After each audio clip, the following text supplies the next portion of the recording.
Benvenuti nei podcast di Intesa San Paolo On Air, un luogo dove vengono condivise idee, voci e soprattutto storie. Buon ascolto.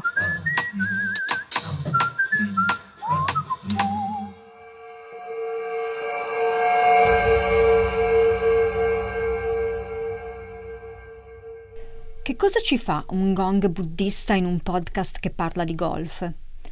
Ve lo spieghiamo subito. In ogni campo da golf esiste un tempio. Anzi, in ogni campo da golf esistono 18 templi, uno per ogni buca. Sono verdissimi, di un verde spesso accecante, tanto che li puoi vedere da lontano, anche da centinaia di metri di distanza.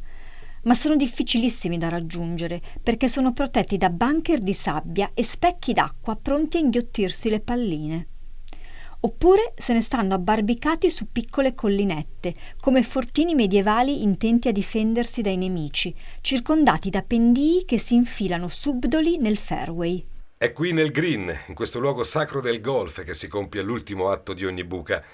Il rituale che celebra il vincitore e condanna il perdente alla dannazione della giornata. Ne parliamo con due ospiti d'eccezione. Massimo Caputi, di cui avete appena sentito la voce, e Gianluca Pietrobono, che sono rispettivamente allievo e maestro sui campi da golf, giornalista sportivo e volto televisivo il primo e tecnico federale di grandissima esperienza il secondo. Green è il tema del quarto episodio di Hole in One, il podcast che vi racconta le regole, i retroscena, i campioni, le storie e soprattutto la magia del gioco del golf. Ogni puntata una parola chiave, un abracadabra che apre le porte di questo mondo incantato, pronto a rapirvi per sempre.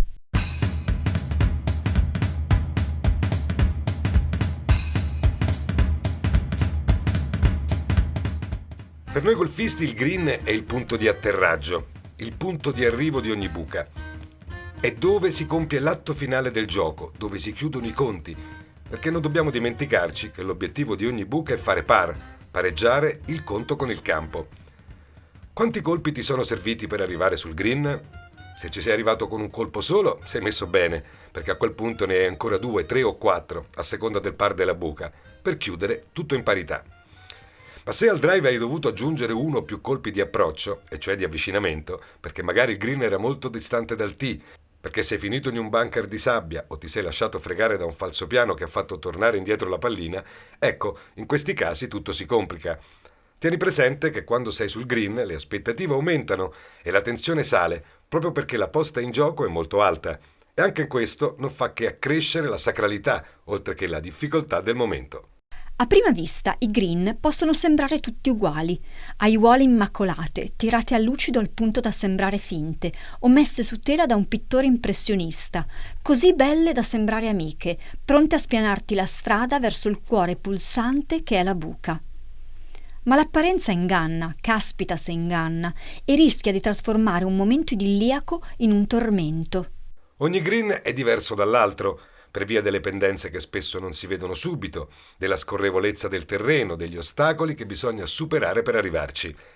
Ma persino lo stesso green, quello su cui sei abituato a giocare ogni weekend, non è mai uguale a se stesso.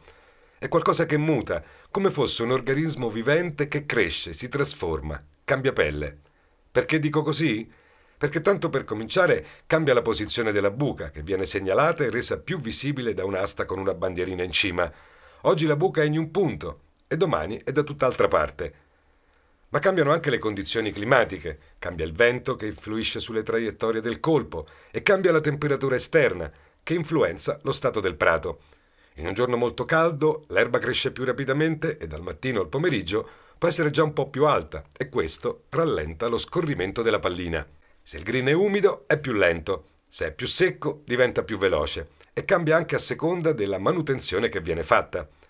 Il Marco Simone Golf Country Club, dove si gioca la Ryder Cup, per esempio, ha green molto veloci. Andatelo a raccontare a chi snobba il golf perché dice che è una roba noiosa, che in fondo è sempre la stessa solfa. La verità è che sul green guai a dare tutto per scontato. Ve lo dice uno che sul green ci è cresciuto e ci lavora tutti i giorni. Vero Gianluca? Hai voglia. Non sai quante volte vedo gente che si trova a mezzo metro dalla buca e pensa che ormai sia fatta.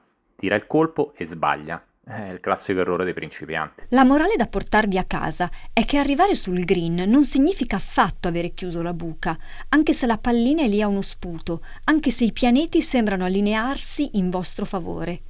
La tempesta è dietro l'angolo, camuffata in una contropendenza nascosta, in un eccesso di umidità o in un ciuffo d'erba ribelle. A dispetto del suo richiamo bucolico e della natura in cui è immerso, dunque, il green è un luogo dove l'attenzione deve restare altissima. Ma su che cosa esattamente dobbiamo concentrarci? Mettiamola così. Il green è un libro che va letto in ogni pagina, in ogni riga, senza tralasciare una singola parola.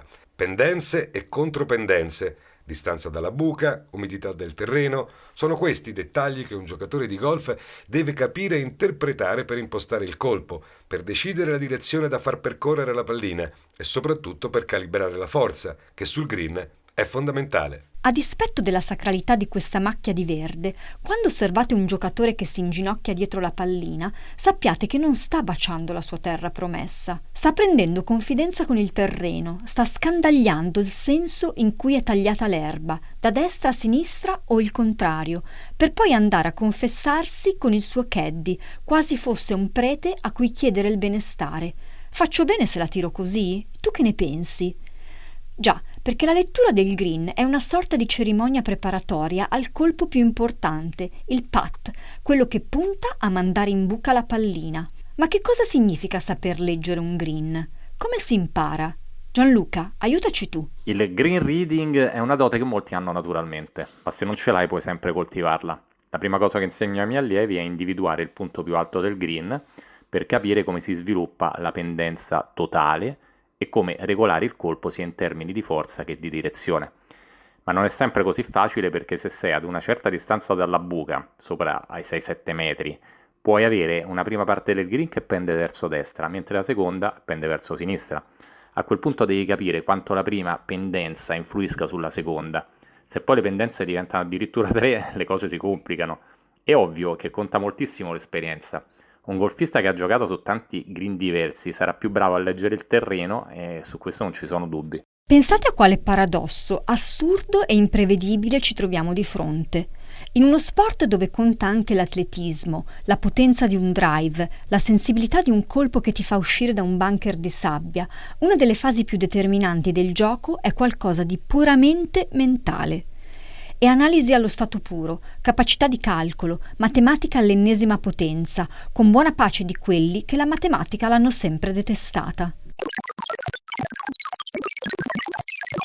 È proprio così, Cristina. E infatti uno degli errori più comuni sul green è quello di sottostimare la pendenza, che poi ti spinge a tirare dei putt troppo dritti che ovviamente mancano la buca. Il professionista, secondo uno studio, tende a sottovalutare la pendenza del 25%, mentre il dilettante fa un errore di valutazione che si avvicina addirittura al 75-80%. E infatti, quando insegno nelle cliniche, che sono delle sessioni intensive per migliorare il gioco, e parlo del putt, spiego ai giocatori dove devono mirare per finire in buca. E questi abitualmente mi rispondono: ma va, è molto meno la pendenza. Poi tirano una cannata che non entra mai. Ora però non pensiate che siano solo i dilettanti allo sbaraglio a fare cilecca. Il green reading è un tasto dolente pure per i grandi campioni, così dolente che qualche giocatore ha pensato che gli occhi non fossero sufficienti e, non potendo invocare la divina provvidenza, ha deciso che ci volevano pure gli altri sensi. E così è venuto fuori qualcosa che a prima vista sembra una danza propiziatoria, un rituale tribale per invocare gli dei del birdie. Si chiama aim point ed è una tecnica di green reading che ha preso piede negli ultimi anni.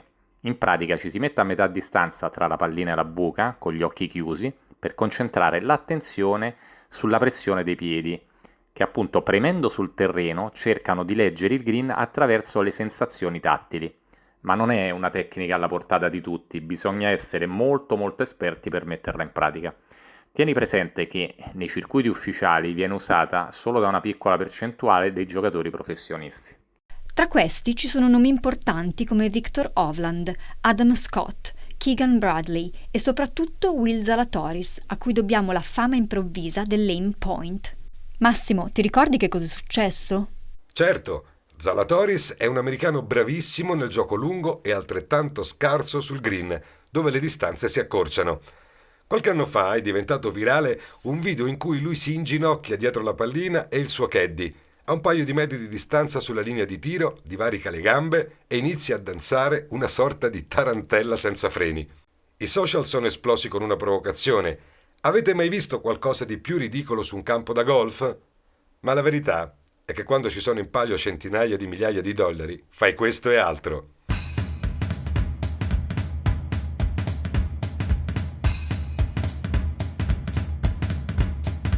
Ora però i dibattiti social li lasciamo fuori dal green, un luogo sacro e inviolabile, al punto da avere la sua etichetta.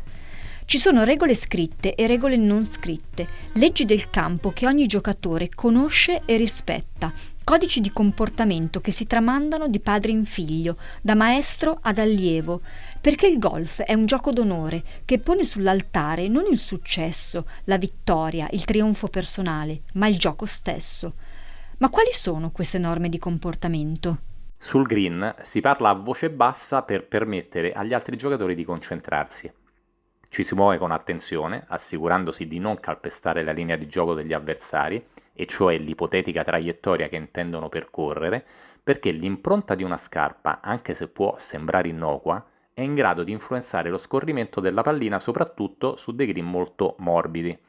Non ci si mette mai dietro ad un giocatore che sta per tirare un colpo, ma nemmeno dietro la buca, nel campo visivo di un giocatore che sta preparando il colpo, perché anche se si sta fermi e non si fanno gesti plateali, la vista di una persona sullo sfondo è un forte elemento di distrazione che rischia di innervosire l'avversario. Aggiungo una cosa, Gianluca. Il green è un luogo votato al putt, all'ultimo colpo, e quindi qualsiasi gesto che non sia finalizzato all'esecuzione del putt va ridotto all'osso, all'essenziale. Una volta arrivato sul green togli la tua pallina, metti a terra il marchino che serve per riconoscere il punto esatto da dove ripartire e ti metti la pallina in tasca. Non ci giochi, non la fai rotolare a terra, non fai nulla che ti possa avvantaggiare rispetto agli avversari. Quando arriva il tuo turno e hai capito come impostare il colpo, rimetti la pallina al suo posto e te la giochi.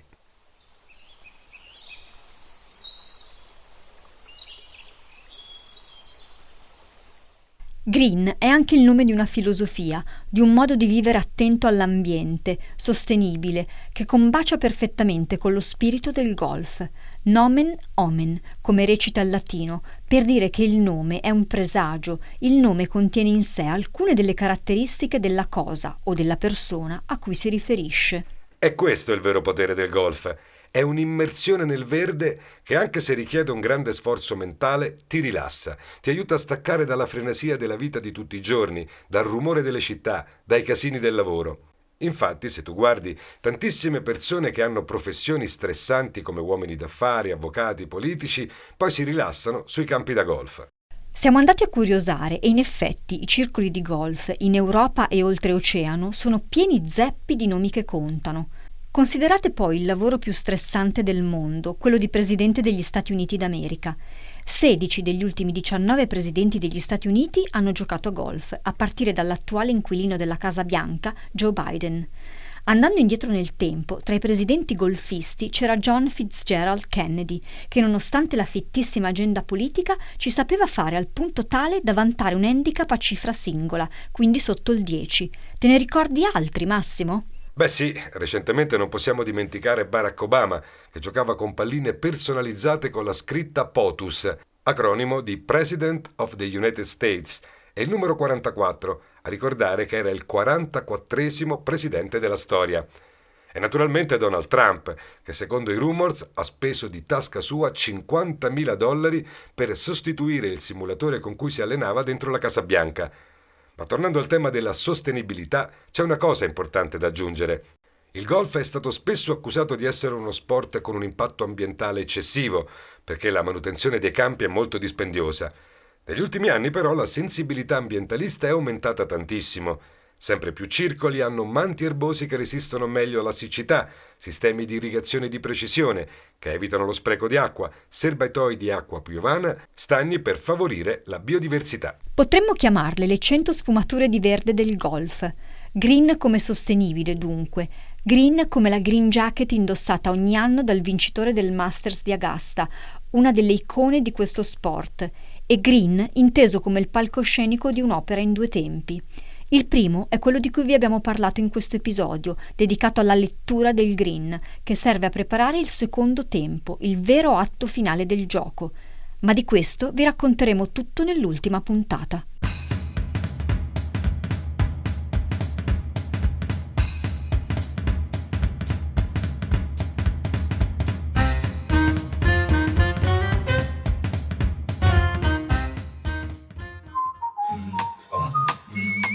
Grazie per aver ascoltato i podcast di Intesa San Paolo On Air.